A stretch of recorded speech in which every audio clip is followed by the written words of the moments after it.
Hello दोस्तों, veterans, नमस्कार। मैं दीवान सिंह। मैं आपको बताना चाहूँगा कि शुक्ला साहब ने जयंत शुक्ला साहब ने एक लेख लिखा और उन्होंने कहना चाहा कि जो साल 2025 थी हमारे लिए निरर्थक होकर के निकल गई। और इन्होंने कुछ ऐसे ऐसे पॉइंट बताए हैं इसमें कि हमारा पेंशन अपडेशन हो सकता था, लेकिन नीयत सही होती आईबीए और यूयू की। लेकिन इन लोगों ने ना तो इनकी नीयत साफ थी, ना नीति साफ थी, और एक वर्ड का यूज करते हुए सब जुडिस सारा कुछ सर्वनाश कर दिया। इसी के बारे में इससे पहले मेरा एक वीडियो भी आया होगा। मैंने यहीं से प्रेरणा लेकर के जब मैंने इस पर सोचा कि ये तो बड़ा घातक हथियार है, तो पहले वो वीडियो डाला जिससे इसको आप अच्छी तरह से समझ सको। अब मैं आपको ये पढ़ के बताता हूँ। इंग्लिश में लिखा है, काफ़ी लंबा लेटर है, और कोई इंटरप्रिटेशन की बात होगी तो करूँगा, अदरवाइज नहीं करूँगा। Year 2025 prove futile, we could not strike ultimate goal. सीधी सी बात, गोल यही था कि हमारा पेंशन अपडेशन हो जाए, नहीं हो पाया। We were very close to strike out ultimate goal, but that day something happened which we hadn't even imagined.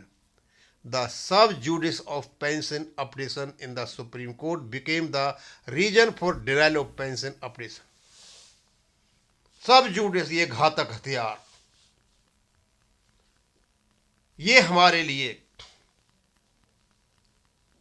एक ऐसा अनुभव लेकर के आया कि इसने पेंशन अपडेशन को ही रोक दिया।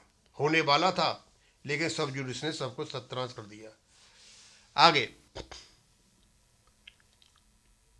we all know that this issue was sub judice since 2012, but there was not any stay on the mutual settlement, and also that at the time signing the pension agreement.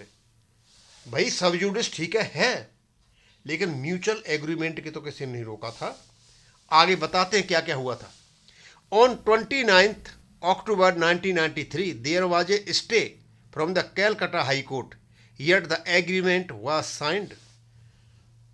1993 में Calcutta high court में stay लगा हुआ था। ये तो stay लगा हुआ था, ये तो सिर्फ सब जुडिस है, लेकिन एग्रीमेंट तो हुआ था।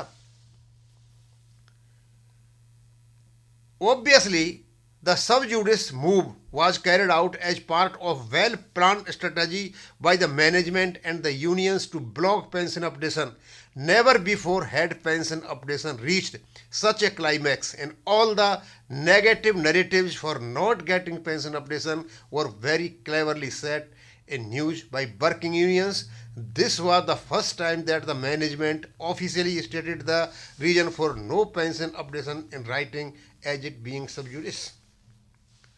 आगे अब उन्होंने, ये नंबर 1 था। Number 2, pension updation did not happen. The working unions had no any regrets, remorse about it. The working bankmen too had no regrets and remorse. There was no stress visible on the faces of those who are currently in service and will get pension when they retire tomorrow. Due to the betrayal of the working unions, the management once again succeeded in its objective to stall pension updation in the 12th bipartite settlement, and 9th joint note was concluded in a celebratory atmosphere in Mumbai 8/3/2024, and there was no sadness or remorse or shame visible on anyone's face regarding the injustice done to the pensioners. Of the joint note on 31/12/2025 despite आगे है number 3.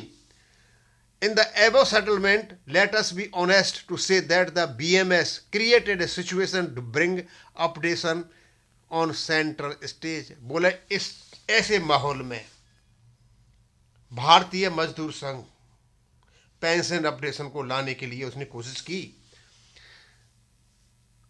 Eyre of pensioners was unignorable, and at the behest of the government the management had think out of box to find out a way to ponder over the agony of pensioners caused due to no updation for some extent by giving ex gratia amount from 1/11/2022 and by including in the joint note of residual issues the demand insert provisions of periodic pension updation along with pay revision, pension regulation 1995 within 180 days.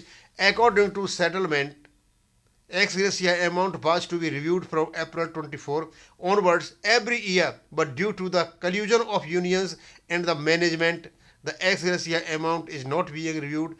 It will be 662 days of the joint note on 31/2005 despite agreement of this to discuss and resolve the issue mentioned in residual issues joint note in next 100 days and no action has been taken so far। मतलब इन्होंने सारी चीजें बता दी कि क्या क्या हुआ था और क्या क्या नहीं हुआ था। Number 4, every activist has been fighting his or her share of the battle directly and indirectly every day. Some have joined the struggle by giving support and some by taking apart. Despite financial difficulties, some of activists stood as Bhamasaha and have been financially assisted generously. This spirit should remain intact. We are fighting against tyranny and those against whom we are fighting are powerful in every way. Forum is not fighting for pensioners issues only, but is also waging a psychological war against an ecosystem built over decades against all stakeholders of PSBs by Indian Banks Association and working unions combined. Working men are being created and befooled by major unions. We call upon them to get rid of management stooges of unions and throw them out. Let us all be positive, irrespective of failures. Gone is gone. Let us look forward with all positivity. We will win is our faith and we reiterate our faith, we will win। यानी शुक्ला साहब ने बड़ा स्पष्ट रूप से कहा है कि बिल्कुल हम नजदीक पहुंच गए थे, थ्रेश होल्ड पर थे बैंक पेंशन अपडेशन पर, लेकिन यूएफबीयू की धोखेबाजी और आईबीए की चालबाजी, इन दोनों के दोनों ने सब जुडिस को बीच में लाके इन्हें टांग फंसा दी और पेंशन अपडेशन नहीं होने दिया। वो कहते हैं कि 1993 में जब पेंशन का जो समझौता हो रहा था उस समझौते पर रोक लगी हुई थी कलकत्ता हाई कोर्ट की, उसके बाद भी एग्रीमेंट हुआ था। तो इस समय ऐसा क्या हो गया? सुप्रीम कोर्ट में ठीक है केस पड़ा हुआ है, आप सेटलमेंट कर सकते थे, इस प्रकार कर लेते कि भाई चलो इतना कर लेते, बाद में कुछ फायदा आता है सुप्रीम कोर्ट से तो बाद में कर लेंगे, मत देते ज़्यादा, एक बार ख़त्म तो हो जाता है ये जो किस्सा चला हुआ है। नहीं, ये सब जो इनको अभी ये आशा लगी हुई है कि हो सकता है सुप्रीम कोर्ट हमारे पेंशन अपडेशन को नकार दे। अब वो तो दे ही रखा है आईबीए ने कि there is no pension updation, इस प्रकार की कहानी बनाई रखी है। और 2015 में यूएफ में तो काम कर ही रखा है कि उनकी कोई कॉन्ट्रेक्चुअल लायबिलिटी नहीं है। ये सारा का सारा खेल 2025 की अलविदा कहते हुए शुक्ला साहब ने लिखा है। मुझे बहुत ज़रूरी था इसको डालना, और यहीं से मुझे पता चला कि सब जुडिस एक कोई वर्ड नहीं है हल्का सा, एक घातक हथियार है। इसको जो चतुर लोग हैं, चतुर नार बड़ी छिनार, बड़े ही तरीके से यूज करते हैं और ये शिकार करते हैं कि इनका उन निरीह प्राणियों का जिनके पास कोई कवच नहीं है, कोई प्रोटेक्शन नहीं है, कोई शेल्टर नहीं है। अब मैं इसको यहीं ख़त्म करूँगा। थैंक यू, धन्यवाद।